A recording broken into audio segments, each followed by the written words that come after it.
Bagaimana jika perintah ambil hidup atau mati datang di tengah malam, ditujukan pada jenderal penting negeri ini, dan dijalankan tanpa banyak tanya?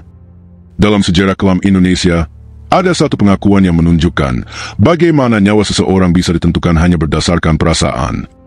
Kalau kamu ingin tahu sisi lain dari peristiwa G30S yang jarang dibahas, pastikan tonton video ini sampai selesai, dan jangan lupa klik tombol subscribe untuk konten sejarah yang membuka mata dan pikir.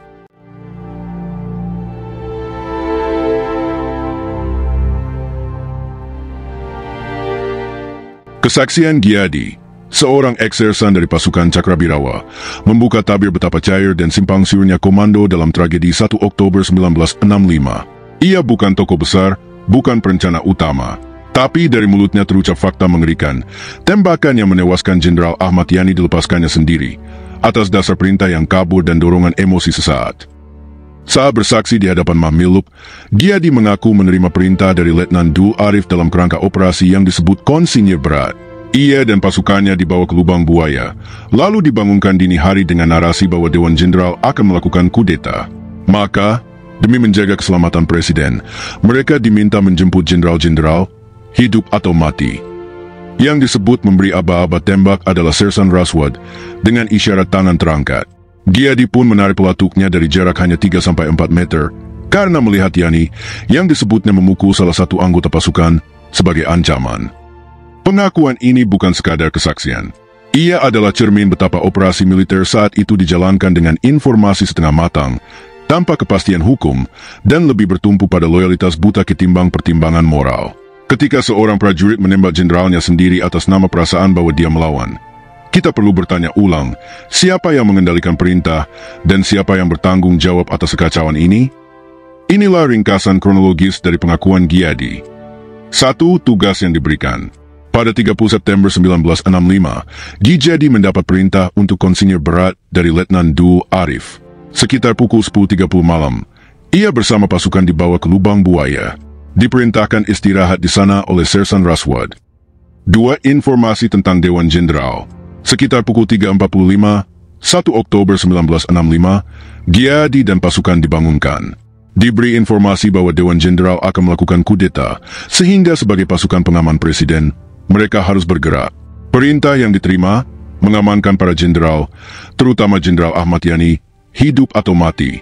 Yang menyampaikan soal Dewan Jenderal, Syem Kamaruzaman. 3. Aksi ke rumah Jenderal Ahmad Yani. Giadi dan rombongan berangkat ke rumah Jenderal Yani. Ia menuju bagian belakang rumah, sementara Raswad dan Mukidan ke pos penjagaan. Yang masuk rumah lebih dulu, Raswad, lalu Tumiran, Doblin, dan Sugiono. Giadi dipanggil masuk oleh Raswad setelah itu. 4. Penembakan Jenderal Yani. Di dalam rumah, ia melihat Jenderal Yani memukul Prakat Doblin. Karena menganggap tindakan itu sebagai perlawanan dan mengingat perintah hidup atau mati, Giadi menembak.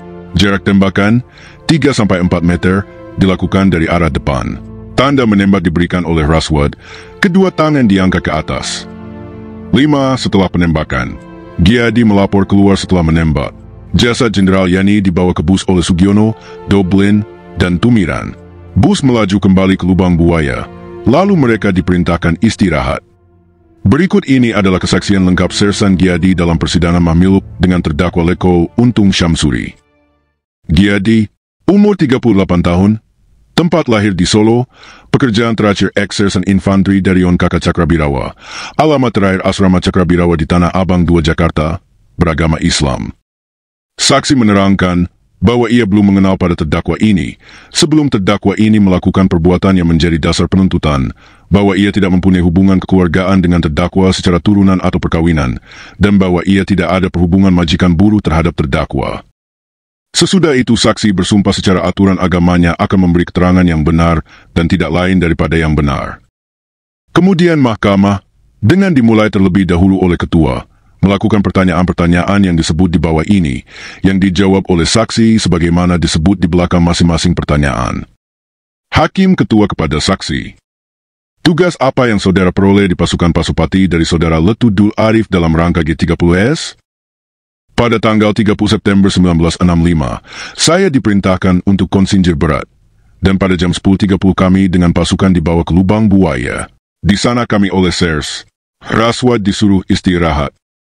Kira-kira jam pukul 3.45 tanggal 1 Oktober 1965, kami dibangunkan dan diberitahukan bahwa Dewan Jenderal akan mengadakan coup, maka kami sebagai anggota Cakrabirawa harus menjaga keselamatan dan keamanan pribadi PJM Presiden beserta keluarganya.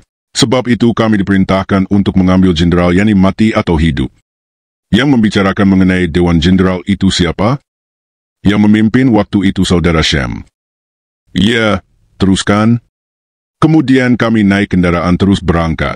Sampai di rumah Pak Yani, saya terus menuju ke belakang rumah, Sersan Raswad dan Potumukidan ke penjagaan. Selanjutnya yang masuk ke dalam rumah, pertama adalah Raswad, disusul oleh Tumiran, Doblin dan Sugiono. Kemudian Saudara Raswad keluar dan memanggil saya ke dalam rumah. Selanjutnya saya lihat Saudara Raswad berbicara dengan Jenderal Yani, dan Pak Yani memukul kepada Doblin. Melihat itu dan mengingat perintah pengambilan harus dijalankan hidup atau mati, saya melepaskan tembakan. Kenapa terus ditembak? Karena Jenderal Yani memukul Praka Doblin, dan perasaan saya ialah Pak Yani melawan, dan mengingat juga perintah pengambilan hidup atau mati. Kemudian setelah tembakan saya laporkan, saya keluar dan Pak Yani terus ditarik keluar oleh Sugiono, Doblin, dan Tumiran, dinaikkan bus, dalam bus dan selanjutnya ke lubang buaya. Sampai di sana kami turun dari kendaraan diperintahkan untuk istirahat. Setelah mendengar jawaban dari saksi, ketua kemudian mempersilahkan auditor untuk jika ada, mengajukan pertanyaan-pertanyaan kepada saksi. Auditor mengajukan pertanyaan kepada saksi dan dijawab oleh saksi sebagaimana disebut di belakang ini. Auditor kepada saksi, Saudara Giadi, waktu menembak Pak Yani dari jarak berapa meter dan dari jurusan mana? Jaraknya kurang lebih 3-4 meter, dan saya menembak berhadapan dari depan. Siapa yang memberi tanda untuk penembakan? Yang memberi tanda untuk menembak adalah Saudara Raswad, dengan cara tangan kedua-duanya terbuka diangkat ke atas. Saksi memperlihatkan caranya. Kemudian ketua menanyakan apakah pembela akan mengajukan pertanyaan-pertanyaan kepada saksi. Setelah ketua mendapat jawaban bahwa pembela tidak akan mengajukan pertanyaan-pertanyaan kepada saksi, maka ketua memerintahkan auditor agar dipanggil masuk saksi yang ke-11, yang atas pertanyaan-pertanyaan ketua mengaku bernama Kunjoro. Kesaksian ini membuka satu sisi penting dari peristiwa G30S, bahwa eksekusi terjadi bukan karena perintah formal yang sah, tapi karena narasi yang dibisikkan tengah malam, perintah yang kabur, dan tindakan yang dilakukan tanpa pembenaran hukum yang jelas. Yang lebih menakutkan, nyawa seorang jenderal bisa hilang hanya karena prajurit merasa ia melawan. Dalam logika militer, perintah adalah hal mutlak. Tapi saat perintah itu datang tanpa kejelasan, tanpa akuntabilitas, hasilnya adalah tragedi. Bukan hanya untuk korban, tapi untuk sejarah bangsa. Ini bukan soal membela siapa, tapi soal memahami bagaimana sejarah bisa tergelincir karena kekuasaan tanpa arah dan prajurit dijadikan pion dalam permainan gelap. Kalau kamu merasa video ini penting untuk diketahui lebih banyak orang, bantu dengan menekan like, bagikan ke teman, dan klik subscribe. Tulis di kolom komentar, menurut kamu, apakah Giadi hanya menjalankan perintah atau sudah melewati batas sebagai prajurit? Jangan biarkan sejarah hanya ditulis oleh pemenang. Pelajari juga suara-suara dari mereka yang terlibat, agar kita tidak mengulang kesalahan yang sama.